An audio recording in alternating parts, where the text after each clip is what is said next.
Hanya Engkau-lah kekuatan di dalam hidup kami Tuhan. Ketika kami menyembah Engkau, Engkau yang sebagai Bapa dan sahabat kami Tuhan. Engkau yang memedulikan seluruh kehidupan kami Tuhan. Kalau hari ini kami ada sampai hari ini Tuhan, kalau ada beberapa orang yang bersama-sama hari ini pun melewati lembah-lembah kegelapan, melewati bayang maut sekalipun Tuhan, Engkau ada memedulikan hidup mereka Tuhan. Kami semua dan hari ini Tuhan, inilah pujian dan ucapan syukur kami kepadamu ya Tuhan. Karena Engkaulah juru selamatku Tuhan. Kami mau pegang janjimu itu Tuhan. Kami percaya di dalam hidup kami itu Tuhan. Karena Engkaulah yang mempedulikan. Ada Tuhan Yesus yang mempedulikan kehidupan ini. Selain hanya Engkau saja. Terima kasih Tuhan. Ayo siap mendengarkan firman-Mu. Kau jamah hati-hati kami. Di dalam nama Tuhan Yesus. Berubah ya Tuhan. Biarlah pengenalan kami akan Kau semakin membawa kami dekat kepadamu. Dan kami benar-benar mengenal. Terima kasih Tuhan. Dan berdoa di dalam nama Tuhan Yesus Kristus. Haleluya. Amin. Shalom saudara. Puji nama Tuhan. Memang Yesuslah yang menjadi juru selamat kita. Yang menopang seluruh kehidupan kita semuanya. Engkau yang mempedulikan Tuhan. Engkau menyertai kami melewati lembah-lembah kegelapan, melewati tantangan kehidupan zaman yang modern ini. Tapi kami percaya Tuhan, kalau hari ini kami ada, itu hanya karena kemurahan. Kemurahan demi kemurahan itulah Tuhan yang kami nikmati. Di dalam nama Tuhan Yesus kita lanjutkan firman Tuhan. Pagi hari ini kita akan membuka bagian perikop yang selanjutnya, yaitu bagian yang ke-9. Nah, di dalam 1 Yohanes pasal 1 ayat 35 sampai 51, saya membaca ayat yang 35, saudara yang berikutnya ya. Saya warna hitam, saudara warna hijau. Oke. Pada keesokan harinya Yohanes berdiri di situ pula dan dengan 2 orang muridnya. Dan ketika ia melihat Yesus lewat, ia berkata, "Lihatlah anak domba Allah." Kedua murid itu mendengar apa yang dikatakannya itu, lalu mereka pergi mengikut Yesus. Tetapi Yesus menoleh ke belakang. Ia melihat bahwa mereka mengikut Dia, lalu berkata kepada mereka, "Apakah yang kamu cari?" Kata mereka kepadanya, "Rabi, di manakah engkau tinggal?" Ia berkata kepada mereka, "Marilah dan kamu akan melihatnya." Mereka pun datang dan melihat di mana ia tinggal. Dan hari itu mereka tinggal bersama-sama dengan dia. Waktu itu kira-kira pukul 4. Salah seorang dari keduanya yang mendengar perkataan Yohanes lalu mengikut Yesus adalah Andreas, saudara Simon Petrus. Andreas mula-mula bertemu dengan Simon, saudaranya. Dan ia berkata kepadanya, "Kami telah menemukan Mesias," artinya Kristus. Ia membawanya kepada Yesus. Yesus memandang dia dan berkata, "Engkau Simon, anak Yohanes, engkau akan dinamakan Kefas," artinya Petrus. Keesokan harinya, Yesus memutuskan untuk berangkat ke Galilea. Ia bertemu dengan Filipus dan berkata kepadanya, "Ikutlah aku." Filipus itu berasal dari Betsaida, kota Andreas dan Petrus. Filipus bertemu dengan Natanael dan berkata kepadanya, "Kami telah menemukan Dia yang disebut oleh Musa dalam kitab Taurat dan oleh para nabi, yaitu Yesus, anak Yusuf dari Nazaret." Kata Natanael kepadanya, "Mungkinkah sesuatu yang baik datang dari Nazaret?" Kata Filipus kepadanya, "Mari dan lihatlah." Yesus melihat Natanael datang kepadanya, lalu berkata tentang dia, "Lihat, inilah seorang Israel sejati, tidak ada kepalsuan di dalamnya." Kata Natanael kepadanya, "Bagaimana engkau mengenal aku?" Jawab Yesus kepadanya, "Sebelum Filipus memanggil engkau, aku telah melihat engkau di bawah pohon ara." Kata Natanael kepadanya, "Rabi, engkau anak Allah, engkau raja orang Israel." Yesus menjawab katanya, "Karena aku berkata kepadamu, aku melihat engkau di bawah pohon ara, maka engkau percaya? Engkau akan melihat hal-hal yang lebih besar daripada itu." Lalu kata Yesus kepadanya, "Aku berkata kepadamu, sesungguhnya engkau akan melihat langit terbuka dan malaikat-malaikat Allah turun naik kepada anak manusia." Amin. Puji nama Tuhan. Saudara, kita sudah melewati hari-hari yang panjang PPKM ini. Semoga saja berakhir, tapi itu kita melihat dari pemerintah, bagaimana kebijaksanaan pemerintah. Kita dukung, kita doakan, support supaya sama-sama melewati masa pandemi ini, ya, bersindemi di dalam pandemi ini. Saudara, kita melihat minggu-minggu ini, dalam minggu ini situasi lebih 5 hari yang lalu, ya, kondisi chaos ada di kota Kabul, ya, ini tepatnya di bandara. Saudara bisa melihat banyak orang berkerumun. Mereka bukan saja menjaga jarak, mereka bukan saja memakai masker, tidak, saudara. Tetapi apa yang dilakukannya? Mereka ingin hidup, mereka ingin lepas dari satu tekanan yang ada di negaranya. Kita berdoa hari ini untuk kota Kabul, negara Afghanistan ini, supaya Allah terus bekerja melakukan mujizatnya di sana. Banyak orang mencari hidup, untuk mencari kehidupannya, ya, karena situasi yang gitu mereka ingin berlari, menyelamatkan diri. Salah satunya untuk pindah pergi karena ada pesawat dari negara-negara Eropa, ada negara dari Amerika, kemudian untuk mengevakuasi mereka, ya. Bandara Kabul ini terjadi chaos. Bahkan satu hari yang lalu juga ribuan pengungsi masih putus asa di bandara.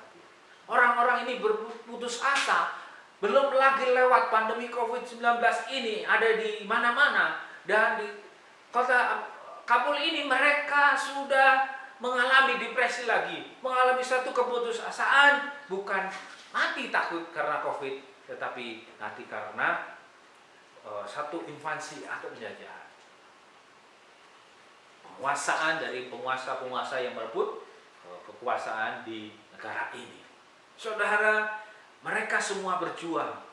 Saudara, jadi kita tahu hari ini mereka bukan berjuang untuk hidup, bukan melawan COVID saja. Ya, tentunya mereka tidak pakai masker, mereka tidak menjaga jarak, tidak takut berarti tertular COVID. Tapi mereka lebih takut pada satu kematian oleh satu rezim atau satu kekuatan yang ada mereka di negara mereka.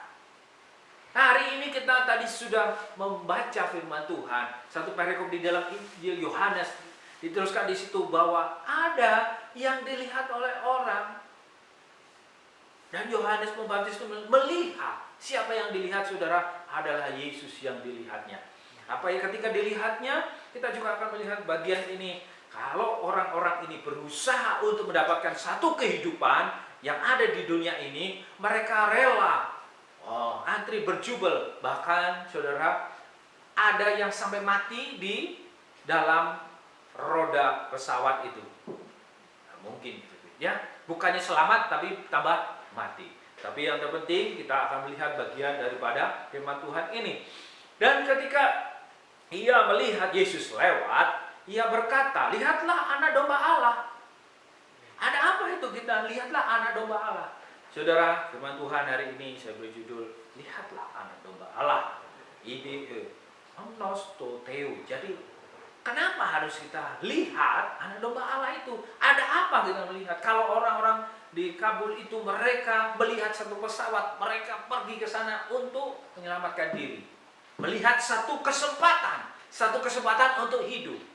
Nah, ini saudara, di dalam perikop ini juga Yohanes Pembaptis juga melihat, dan murid-muridnya melihat satu sosok manusia yang adalah manusia dan adalah Allah.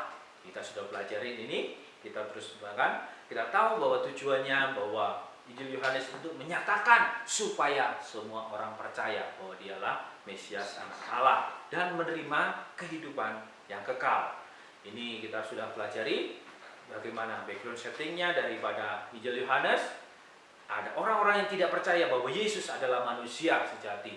Ada orang-orang yang percaya bahwa dia hanyalah secara rohani saja, bukan real, tidak real, ya.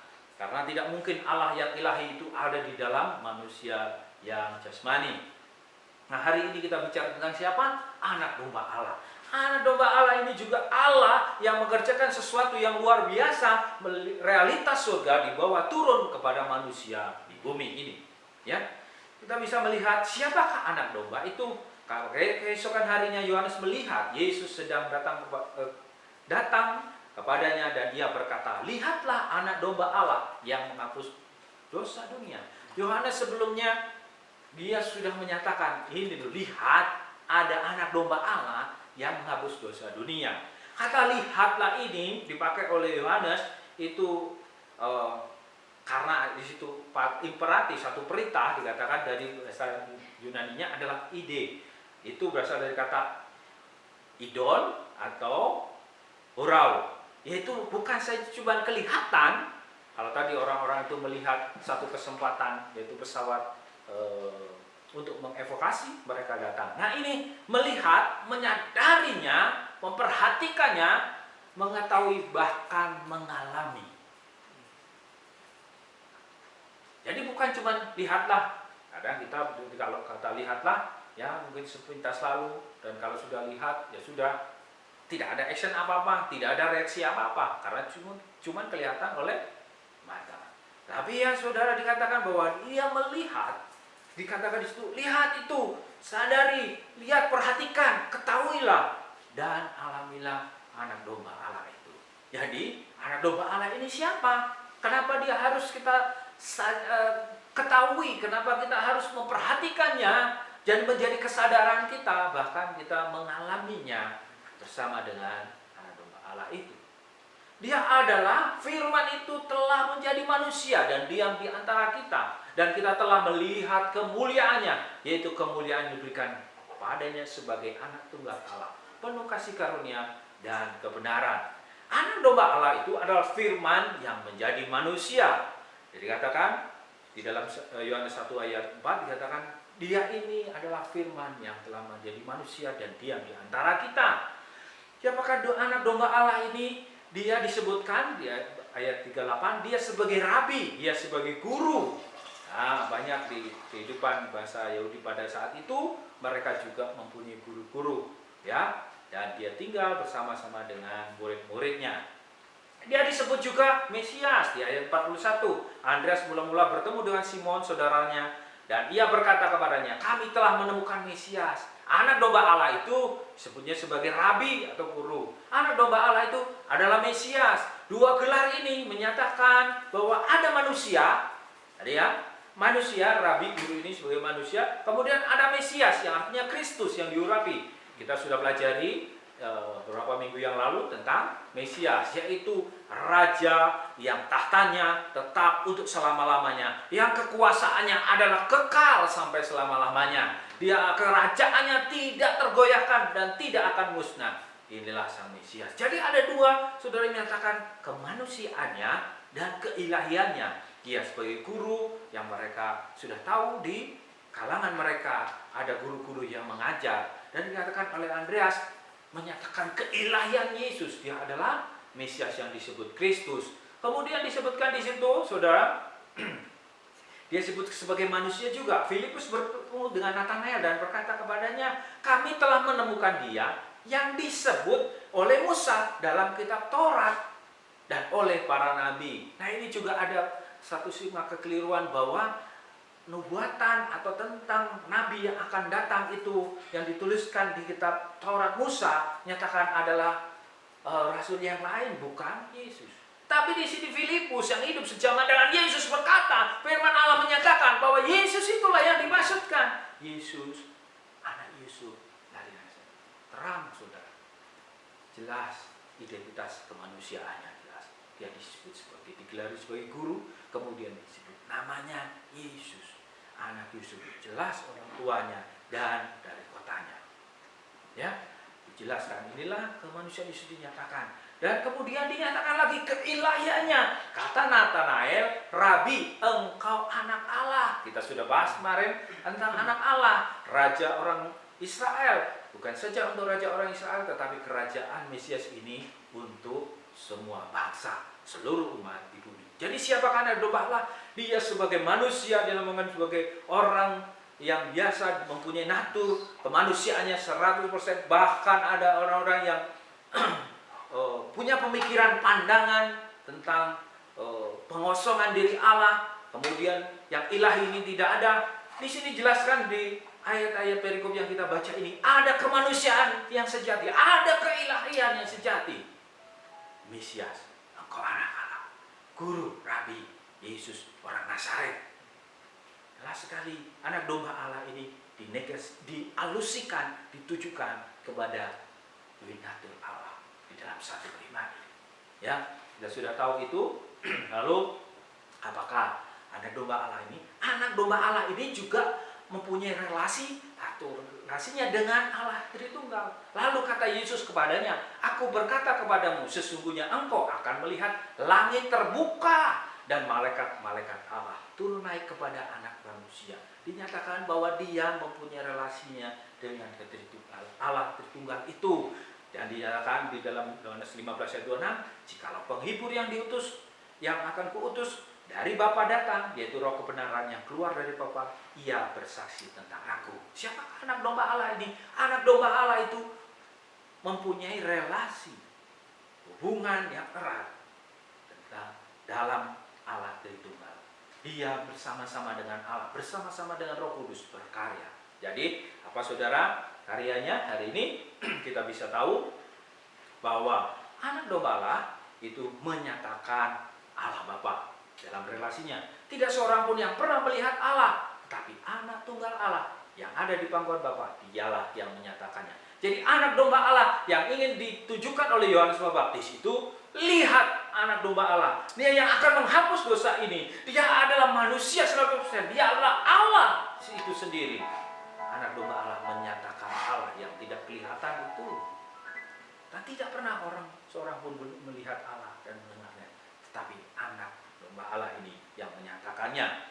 Saudara, anak domba Allah ini dinyatakan sebagai Allah yang benar. Kita sudah belajar kemarin, saudara bisa lihat lagi di YouTube bahwa dia adalah Allah yang benar. Kalau ada yang mengklaim bahwa Yesus mengajarkan, menyembah atau mengenal hanya satu-satunya Allah yang benar, ya dikatakan Yesus juga Allah yang benar. Jadi memang dialah Allah yang benar itu. Dinyatakan bahwa di situ satu-satunya Allah yang benar. Dan di dalam 1 Yohanes 5 ayat 20-21, dia adalah Allah yang benar. Jelas sekali firman Tuhan. Firman Tuhan memberi bukti, data dan fakta kebenaran firman Allah ini. Anak domba Allah itu. Lihat anak domba Allah ini, berarti sama dengan lihat dia Allah yang benar. Kalau kita bangsa kita ini minggu-minggu ini juga berulang tahun kemerdekaan Indonesia, mereka memperingati lepasnya dari penjajahan kolonialis dari Jepang, Belanda dan segala macamnya, menyatakan Indonesia merdeka. Mereka dari penjajahan kekuasaan yang menekan seluruh bangsa Indonesia, mengekang kehidupan, tidak bisa merdeka. Tapi yang lebih dikatakan di firman Tuhan ini, dan kamu tahu bahwa ia telah menyatakan dirinya. Dia menyatakan sendiri siapa? Allah. Karena kita tidak mungkin bisa melihat Allah. Allah sendiri yang menyatakannya. Supaya ia menghapus segala dosa. Dan di dalam dia tidak ada dosa. Yesus yang adalah manusia, Yesus yang adalah anak Yusuf dari Nazaret, dia tidak berdosa. Tidak ada dosa. Dan lebih itu, gunanya anak domba Allah menghapus dosa dunia. Dia menghapus segala dosa itu. Ada jaminan kekal di dalam kehidupan orang-orang yang percaya. Bukan saja merdeka secara fisik, merdeka secara kejiwaan, tetapi seluruh totalitas kehidupan ini di dalam Yesus akan mendapatkan kehidupan dan keselamatan yang kekal. Anak domba Allah ini, apa yang dikerjakan oleh anak domba Allah ini selain menebus dosa? Dia memperhatikan umatnya. Saudara ingat, dia memperhatikan umatnya. Kalau hari ini kita sama-sama melalui masa PPKM ini di Indonesia, khususnya di kota-kota besar PPKM level 4, percayalah anak domba Allah ini juga memperhatikan kehidupan kita. Kata Yesus padanya, tetapi Yesus menoleh ke belakang, ia melihat bahwa mereka mengikuti dia. Lalu berkata kepada mereka, apakah yang kamu cari kepada mereka? Kata mereka kepadanya, Rabi, di mana engkau tinggal? Ya, kata ia melihat, ia menoleh ke belakang, ia melihat, itu juga dipakai kata yang sama yang tadi memperhatikan, dia itu untuk mengetahui, bahkan mengalami. Inilah yang dikatakan. Kalau kita melihat, mengalami dengan Yesus, Yesus sendiri akan melihat kehidupan kita, memperhatikan kehidupan. Ini murid yang pertama ini dilihatnya. Dilihatnya itu cuma dipandang, tetapi dia mengetahuinya, memperhatikannya. Inilah kita diperhatikan oleh Allah. Yang kedua, ia membawa kepada Yesus. Yesus memandang dia dan berkata, engkau Simon, anak Yohanes, engkau akan dinamakan Kefas. Ya saudara ya, tadi pertama Andreas dilihatnya, kemudian yang kedua Simon, yaitu yang disebut Kefas, yang artinya Petrus.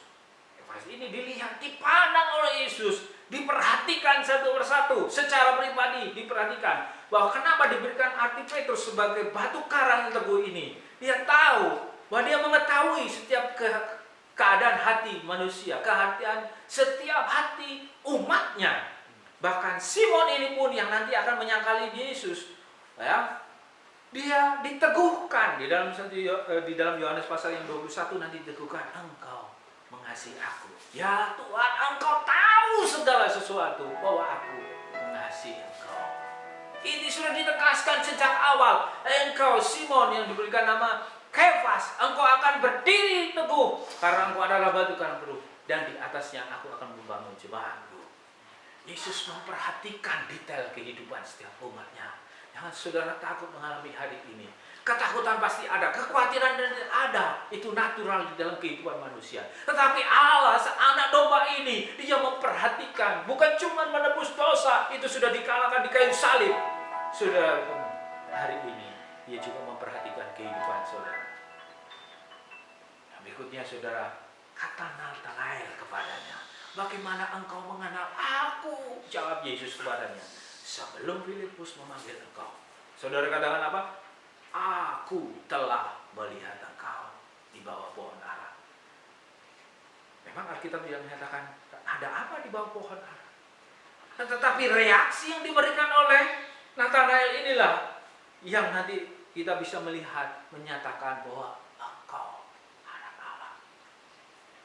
Dikatakan di dalam literasi Yahudi bahwa orang-orang yang duduk di bawah pohon ara itu mereka merenung, memperhatikan kehidupan. Mungkin ada kemungkinan Simon ini juga mengalami satu kelelahan emosional, psikologi dan dunia, maka dia merenung. Ya kan, ada di bawah pohon ara. Kenapa Yesus menyebutkan dia melihat di pohon ara? Ada sesuatu yang Simon alami.